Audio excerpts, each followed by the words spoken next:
C'est bon. Donc, vous voyez bien mon écran? Oui, Parfait, excellent. Alors, bonjour à tous. Bienvenue à la pause café. Mon nom est Christophe Conta. Alors, lors des 3 prochaines pauses café, nous allons couvrir les nouveautés de la version 9.3. Il va y avoir beaucoup de choses à voir. Et donc, c'est une version qui est toute nouvelle car elle est sortie officiellement à la fin mars 2018. Donc, depuis les 3 dernières semaines, j'ai pu tester la version 9.3. Et personnellement, j'ai beaucoup aimé ce que j'ai vu. Il y a quelques nouvelles fonctionnalités et beaucoup d'ajouts à des fonctionnalités existantes, et certaines d'entre elles sont vraiment très intéressantes. Alors, si on va regarder le plan on peut appeler ça le plan de formation, finalement. Alors, aujourd'hui, premier webinaire de 3, on va regarder le module, enfin, le volet administration et vente, achat et services. Donc, c'est seulement 2 points, mais c'est probablement les deux plus gros.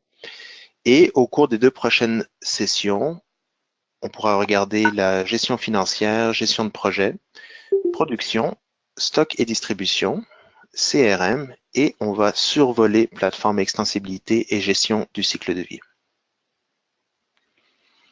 Alors, si vous avez des questions par rapport à un sujet qu'on est en train de couvrir, n'hésitez pas à la poser, vous pouvez m'interrompre ou vous pouvez même l'écrire dans le chat box.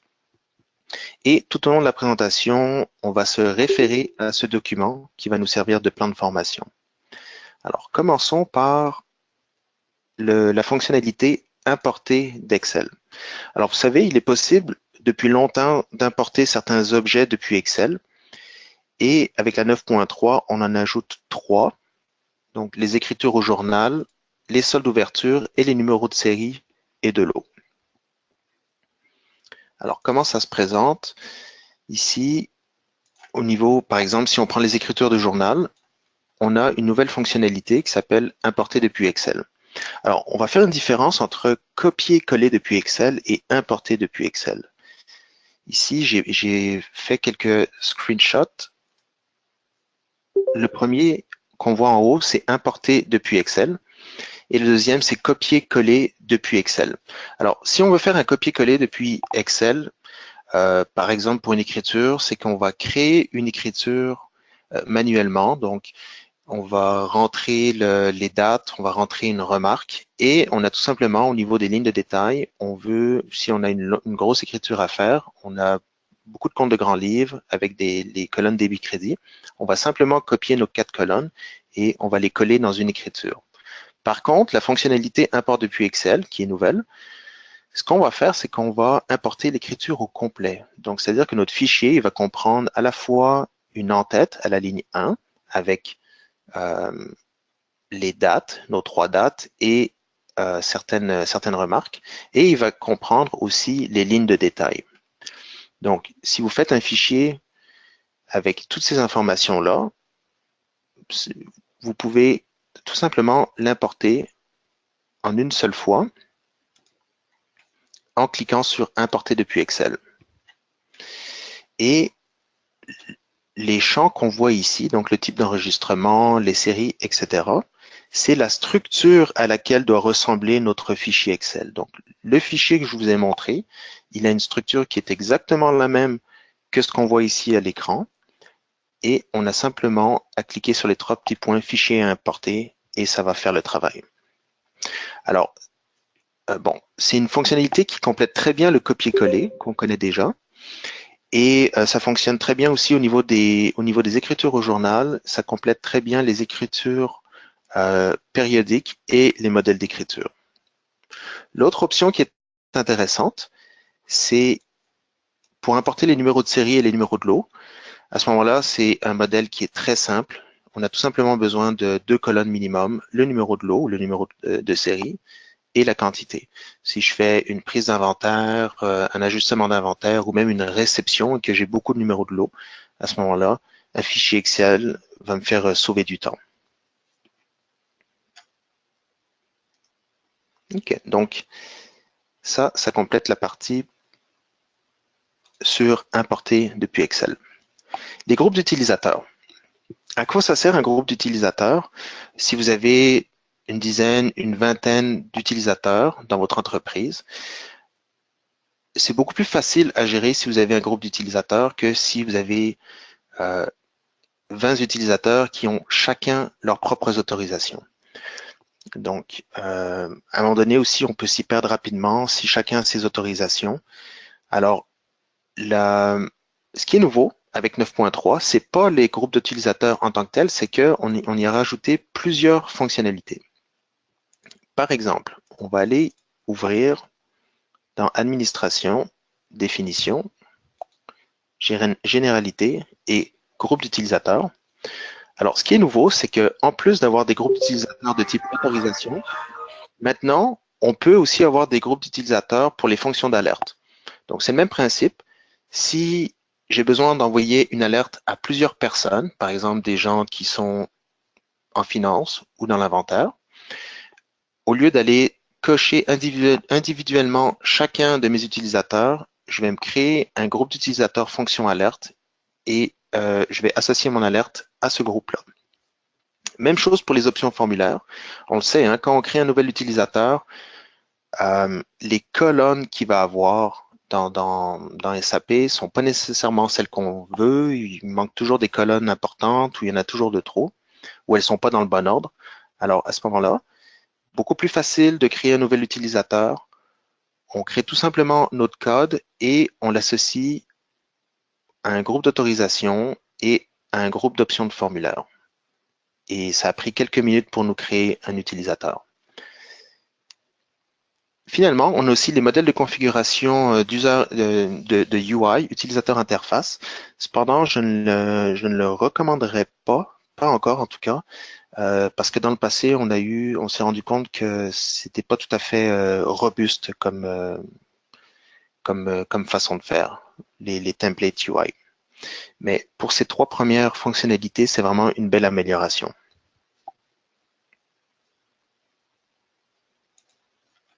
Processus d'approbation.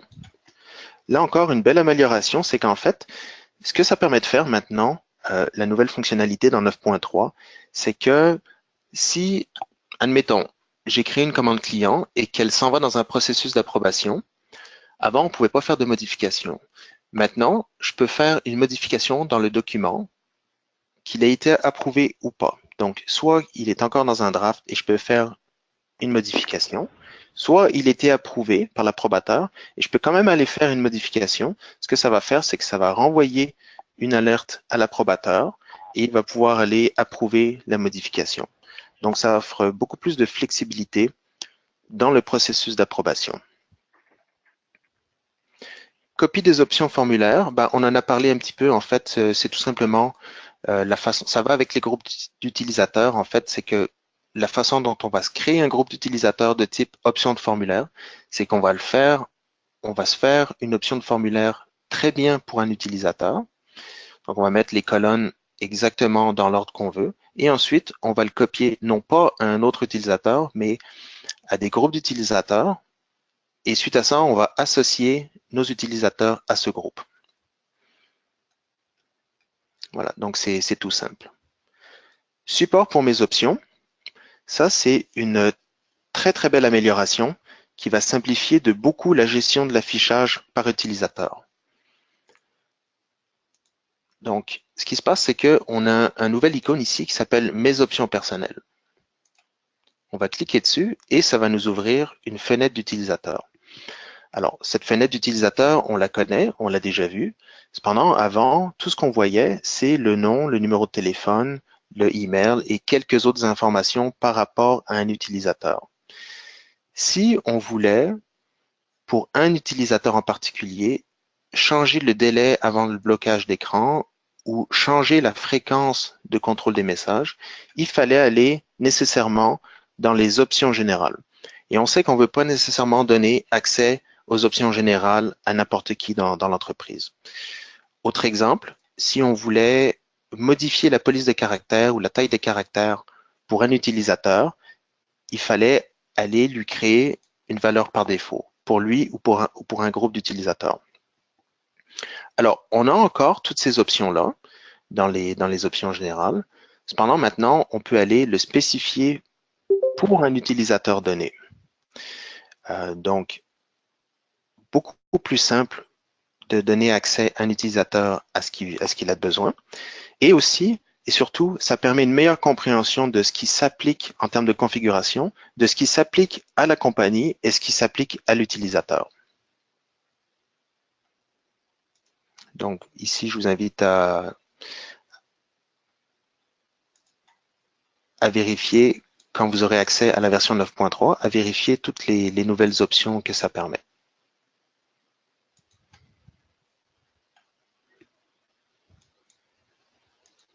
OK, prochain point. Amélioration dans la détermination des comptes généraux.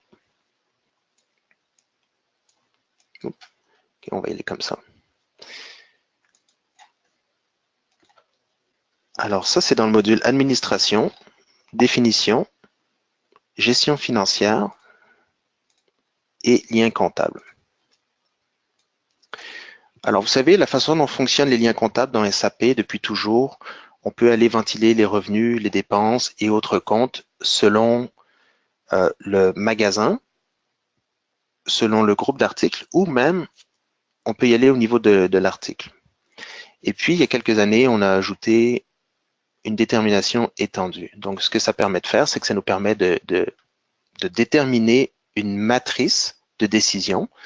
Par exemple, ici, si je vends n'importe quel groupe d'articles à partir du magasin 02T et que l'adresse de livraison de mon client est aux États-Unis, à ce moment-là, ça va prendre le compte de revenu 4112. Si je vends n'importe quel groupe d'articles à partir du magasin 02T, mais au Canada cette fois-ci, ça va prendre le 4110. Donc, on peut se bâtir toute une matrice de décision. Et la nouveauté en 9.3, c'est que maintenant, on peut y ajouter jusqu'à 5 zones définies par l'utilisateur, ou ce qu'on appelle aussi les User Defined Fields, les UDF. Donc, on pourrait se créer des UDF, que ce soit au niveau des partenaires, des documents marketing, ou même au niveau des articles. Et on pourrait aller bâtir un critère de décision en fonction de cette zone définie par l'utilisateur. Donc, un petit ajout qui peut être pratique. L'utilitaire de nettoyage du journal des modifications. Alors, ça, ce que ça permet de faire, donc vous savez que dans SAP, chaque objet dans SAP a une table d'historique. Par exemple, un partenaire, la table d'un partenaire, c'est au CRD. À toutes les fois qu'on fait une modification sur un partenaire, il y a une table d'historique qui s'appelle ACRD dans laquelle un enregistrement va être créé. Alors, ce que ça fait, c'est qu'après un certain nombre d'années, ça va aller grossir toutes les tables ACRD qu'il y a dans la base. Donc, ça peut rendre la base de données plus volumineuse. Ça peut aussi engendrer, ça peut affecter les performances du système aussi. Alors, il y a un nouvel utilitaire dans le module Administration utilitaire. On a ce nouvel utilitaire qui permet de dire, par exemple, bon ben moi je veux garder seulement 3 ans d'historique pour tout ce qui est modification au niveau de mes fichiers maîtres. Alors à ce moment-là, je vais aller spécifier une date ici. Je vais dire jusqu'à il y a 3 ans, on va aller nettoyer toutes les tables.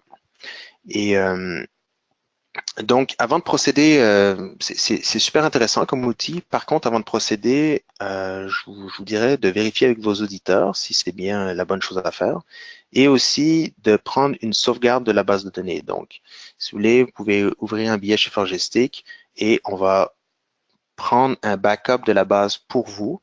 Simplement, en cas de besoin, si on a besoin de s'y référer plus tard, ça peut être pratique.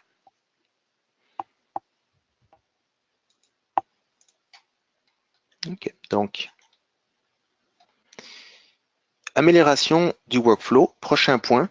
Pas grand-chose à dire par rapport à ça, simplement que maintenant le service, il supporte le DI API en 64 bits. Donc, si tous vos clients installés sont en 64 bits, ça prend en charge maintenant le workflow. Extension du Quick Copy. Quick Copy, c'est un outil super intéressant pour copier d'une base à l'autre certaines informations. Ça peut être des requêtes SQL, ça peut être des formulaires PLD, ça peut être des tables ou des zones définies par l'utilisateur. Donc, par exemple, ce qu'on fait à l'occasion, c'est qu'on va développer dans une base test certains objets, certaines tables. Et suite à ça, on va aller le copier dans une base de production.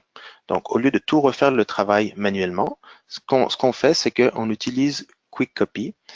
Et deux gros avantages qui ont été, deux belles améliorations qui ont été faites en 9.3. La première, c'est que avant, il fallait faire un export des données qu'on voulait copier. Il fallait faire un export d'un fichier et ensuite l'importer dans la nouvelle base. Maintenant, le lien il est direct. On copie directement d'une société à l'autre. Donc, on gagne un petit peu de temps à ce niveau-là. Et le deuxième point, qui est vraiment une très grosse amélioration, c'est que maintenant, on peut le faire même si on a des connexions dans la base de données, même s'il y a des gens qui travaillent. Et ça, une raison pour laquelle ça aide beaucoup, c'est que, bon, on peut le faire pendant le jour, évidemment, mais même si des fois, on se dit qu'on va faire le soir, on sait qu'il y a toujours des gens qui ne se déconnectent pas ou dans lesquels il y a des connexions SQL qui restent prises. Donc, une très belle amélioration pour ça. L'historique du déblocage des stocks négatifs, pas grand-chose à dire par rapport à ça. C'est une option qui est dans les options documents. Et simplement, donc, ce que ça permet, et normalement, c'est une configuration qu'on ne touche pas, hein, ou c'est très rare qu'on va aller modifier ça dans une entreprise. Simplement, ce qu'il faut savoir, c'est que maintenant, si l'option, elle est cochée ou elle est décochée, ce que ça va faire, c'est que ça va laisser une trace au niveau du protocole de modification. Donc, si 6 mois plus tard, on se demande pourquoi ça a été activé, ben, on va savoir qui l'a fait et quand ça a été fait. Donc, ça permet un contrôle supplémentaire dans la traçabilité. Et finalement, comme dernier point, la configuration des SMTP. Maintenant, on peut en avoir un par entreprise, alors qu'avant, on en avait un seul au niveau de l'installation de SAP, dans un service qui s'appelle le Job Service Miller. Donc, ça peut être utile pour les gens qui utilisent le SMTP. Voilà, ça fait le tour pour le module administration. Est-ce qu'il y a des questions par rapport à ça ou est-ce qu'on peut continuer? OK. Donc, on va continuer. Alors, la prochaine nouveauté, c'est au niveau des contrats cadres. Alors, on se souvient, c'est quoi un contrat cadre dans SAP? C'est une entente à plus ou moins long terme avec un client ou un fournisseur dans lequel on s'engage à atteindre un certain chiffre d'affaires avec. Donc, par exemple, si on a un client et qu'on a un contrat cadre de type général, on s'engage à avoir des échanges pour un certain montant avec ce client. Donc, c'est un montant en dollars. Alors que si c'est un contrat cadre de type spécifique, c'est que on a un engagement pour lui vendre un certain nombre d'articles, donc un certain nombre de quantités à un prix donné jusqu'à une date donnée. Alors, bon, il y a eu quelques nouveaux ajouts au niveau du contrat cadre. Par exemple, on peut, pour chaque contrat cadre, l'associer à un mode de paiement ou une condition de paiement. On peut l'associer à un type d'expédition et à un projet partenaire. Et ça, c'est intéressant. Par contre, à partir du moment où on a des documents qui ont été liés, on peut quand même modifier le prix unitaire, la quantité planifiée et le montant planifié. On peut aussi, selon une option qu'on aura choisie, bloquer ou transmettre un avertissement lorsque les quantités ou le montant dépassent ce qui a été planifié pour les documents. Donc, c'est tout simplement des petits ajouts. Par contre, ça c'est intéressant, c'est qu'on peut affecter aussi automatiquement un contrat cadre non défini par défaut. Donc, ce que ça veut dire, c'est que ici, par exemple, si j'ai défini un contrat cadre de vente pour un client,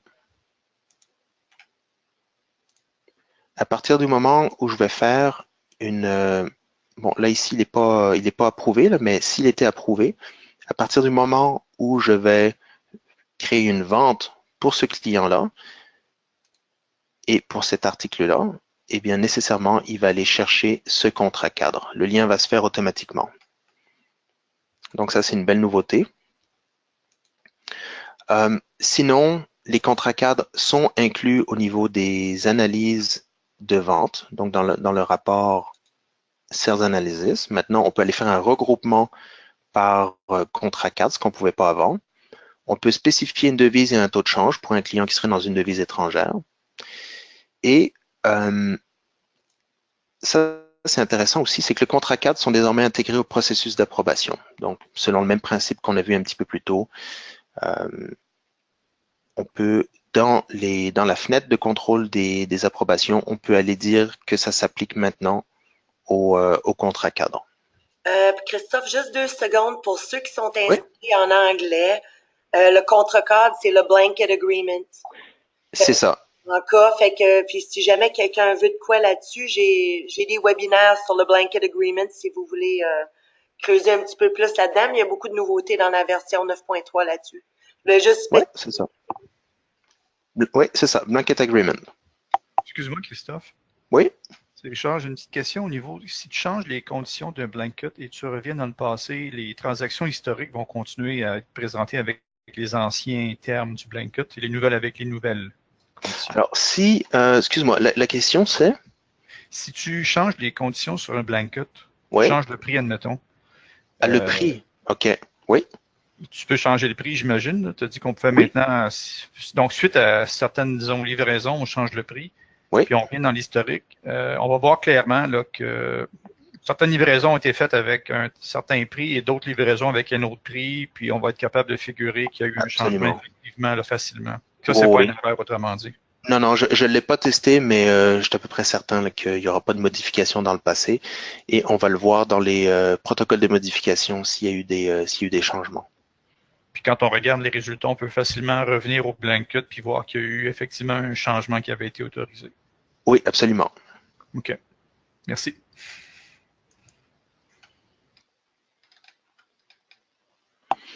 OK.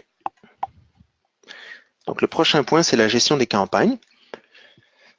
Donc, les campagnes, c'est un outil qui existe depuis quand même déjà un petit bout de temps. C'est un outil qui permet de dire, tiens, par exemple, je fais une promotion pour le mois de mai. Donc, je veux aller rejoindre un certain nombre de clients et je veux aller leur dire que pour tel et tel article, j'ai une promotion. Alors, la façon la plus simple de communiquer avec eux, ce sera probablement de leur envoyer un email. Alors, la façon, en fait, ce qui se passe, c'est que, bon, il y a eu quelques petites améliorations. Ici, bon, on peut exécuter maintenant une campagne à l'étape numéro 1. Bon, ça, c'est pas des grosses modifications. Ce que ça permet de faire, c'est d'associer nos campagnes à des zones partenaires ou à des zones groupes cibles. Et ça permet, en fait, surtout, la belle amélioration, c'est qu'au niveau du rapport, donc au niveau de l'état des listes de campagne, on peut aller filtrer sur ces groupes cibles et sur l'impact que ça a eu notre campagne. Okay? Donc, il y a eu des ajouts qui sont les montants du chiffre d'affaires, la marge brute, et, et on peut aller filtrer aussi sur les types de documents qui ont été créés grâce à cette campagne. Par exemple, ici, j'en ai créé une.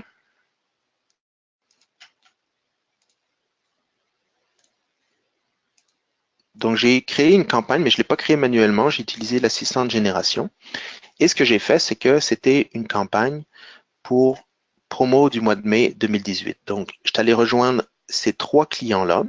Je leur ai envoyé un email et avec une pièce jointe pour leur dire qu'il y avait un prix spécial sur ces 3 articles. Le email, il est parti.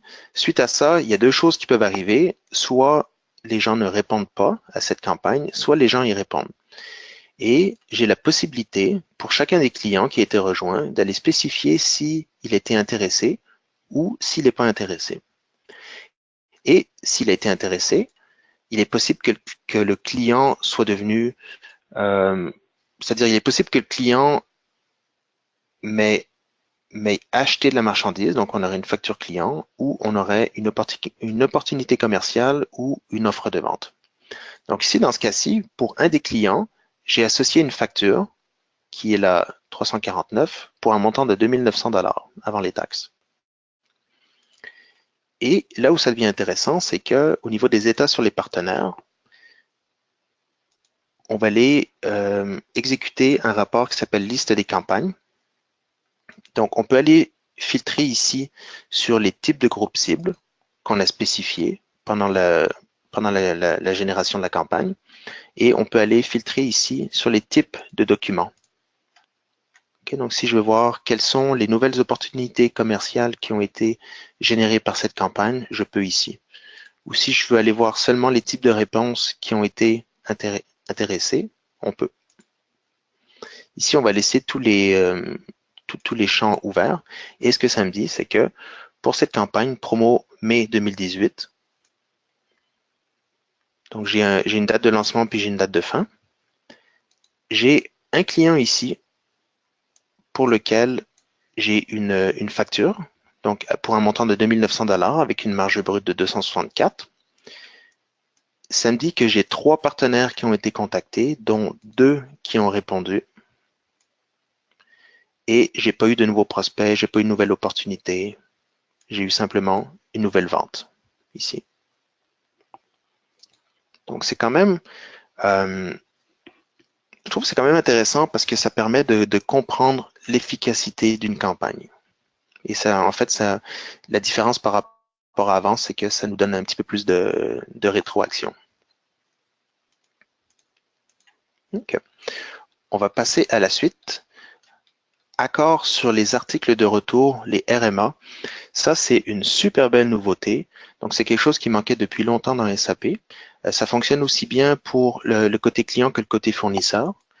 Alors, au niveau du côté client, ici, on a une nouvelle fenêtre qui s'appelle demande de retour.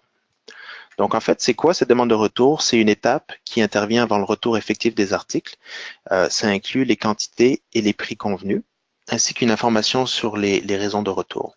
Donc ici, j'ai créé une demande de retour pour un client. L'article était défectueux. Alors donc, c'est tout simplement un document qui ne génère pas d'écriture comptable, évidemment. On n'a toujours pas reçu la marchandise.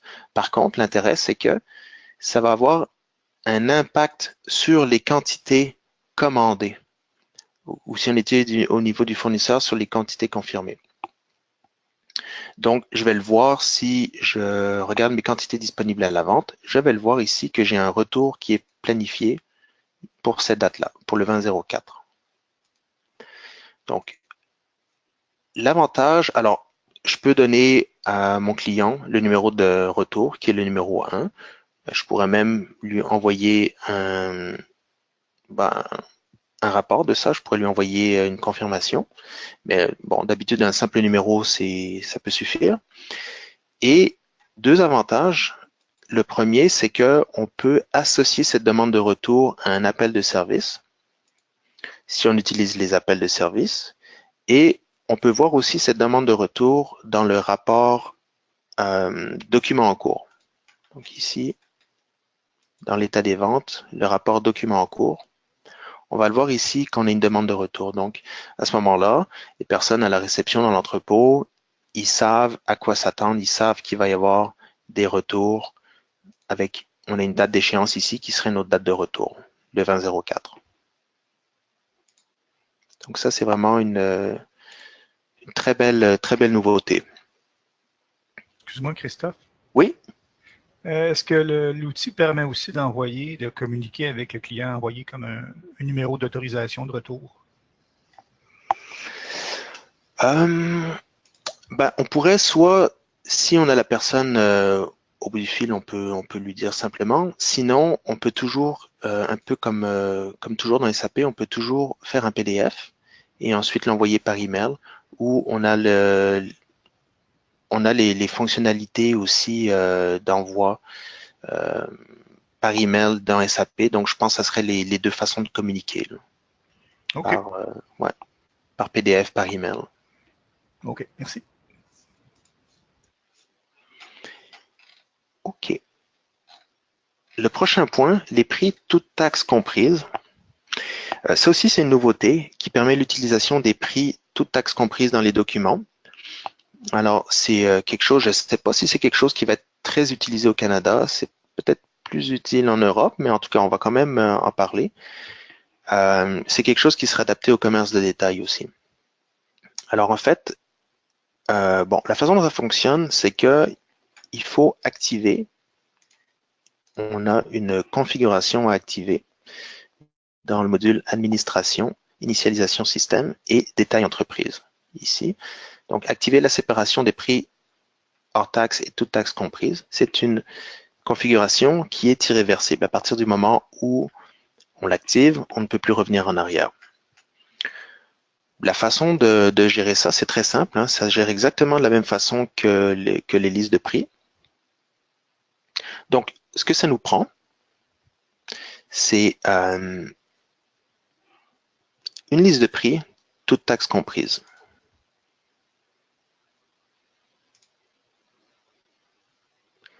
Donc, on va aller dans les listes de prix.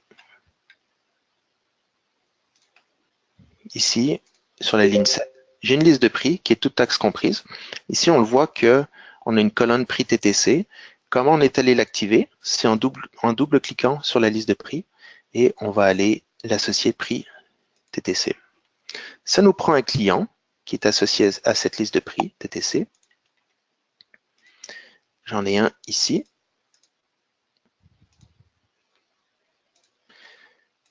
Donc, qui est associé à la liste de prix TTC et aussi il est associé au type de prix TTC. Et finalement, ce que ça nous prend, c'est un article. Donc, on va prendre une imprimante. Et le prix va être de 300 $, taxes incluses. Alors, tout simplement, si on fait une commande pour ce client,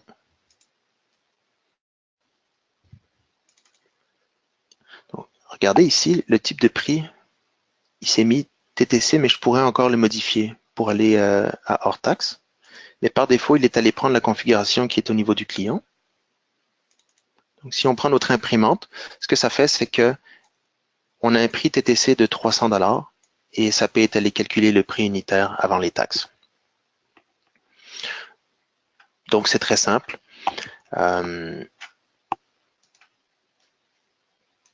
Est-ce que ça va être utilisé? Je ne sais pas. Et je viens de me souvenir aussi qu'au niveau du RMA, je voulais vous dire aussi que ça supporte les numéros de lot et les numéros de série. Ok, donc il est possible de spécifier dans le RMA quel est le numéro de lot, le numéro de série qui va être retourné. Ok, donc prix TTC, ça fait le tour pour ça. On va finir par les listes de prix parce qu'il y a une nouvelle fonctionnalité qui est vraiment intéressante. Prise en charge des fichiers bancaires sans add-on, pas grand-chose à dire pour ça, à part que maintenant, c'est intégré dans les fenêtres. C'est intégré, c'est natif à SAP. Et pour ce qui est des documents électroniques, je ne sais pas si c'est quelque chose qui est très utilisé au Canada. Je sais que dans certains pays, les gens utilisent la notion de facture électronique là, et à ne pas confondre avec l'échange de données électroniques, l'EDI. Mais au Canada, à ma connaissance, c'est pas utilisé. Liste de prix, une nouvelle fonctionnalité qui est très intéressante, c'est qu'en fait, on a la notion maintenant de prix minimal, ce qu'on n'avait pas avant. Donc, pour un partenaire, ici, on peut aller spécifier dans les conditions de paiement, qu'est-ce qu'on veut pour ce client-là? Est-ce qu'on veut que le prix soit le prix qui suit la logique des SAP, c'est-à-dire qu'en premier lieu, on a les prix spéciaux, ensuite on a les groupes de remises, ensuite les remises basées sur les quantités et périodes, et finalement les listes de prix. Donc, selon cette hiérarchie de 4 listes, de 4 prix, SAP ne regarde pas c'est quoi le meilleur prix. SAP regarde tout simplement, est-ce qu'il y a un prix spécial? Oui, alors c'est lui que j'applique. Est-ce qu'il y a une groupe de remise? Oui, alors c'est lui que j'applique, etc. Donc maintenant, on peut spécifier, on peut lui dire, bon, continue à suivre cette logique-là ou va me chercher le meilleur prix pour un client. Alors, c'est un feature qui me semble super intéressant. Par contre, je l'ai testé et ce que j'ai pu déterminer selon mes tests, c'est que le groupe de remise il aurait préséance même sur les remises basées sur les quantités périodes et sur les listes de prix, même si l'escompte associé au groupe de remise fait en sorte que le prix final est plus élevé.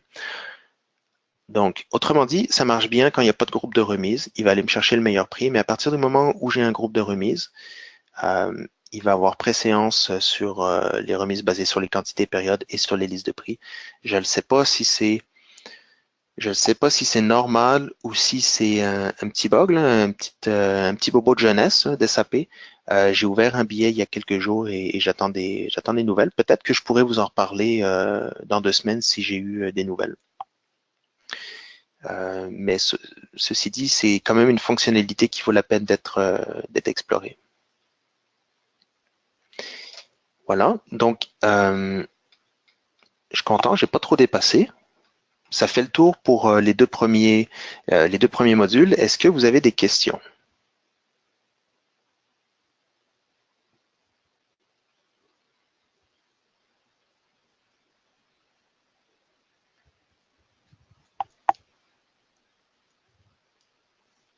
Donc, Tracy, est-ce qu'il y a des questions dans le chat box? Non? Non, j'en vois pas Christophe. OK. Ça veut dire que les gens ont tout compris ou ils n'ont rien compris. Ah, pas de questions, OK, parfait. Pas de questions. C'est bon, mais écoutez, ce que je vais faire, je sais qu'il y a des gens aussi qui sont arrivés un petit peu en retard. Alors, je vais vous envoyer une copie de l'enregistrement chez vous. Également, une copie de les nouveautés, le document avec la version 9.3. Vous allez au moins voir également si vous avez des questions pour la prochaine séance qui va avoir lieu dans 2 semaines. Donc, on poursuit sur la version 9.3, partie 2. Fait que merci tout le monde. Merci beaucoup, Christophe. Mon courriel est là si besoin, tout le monde. Bonne journée. Bonne journée, au revoir. Merci.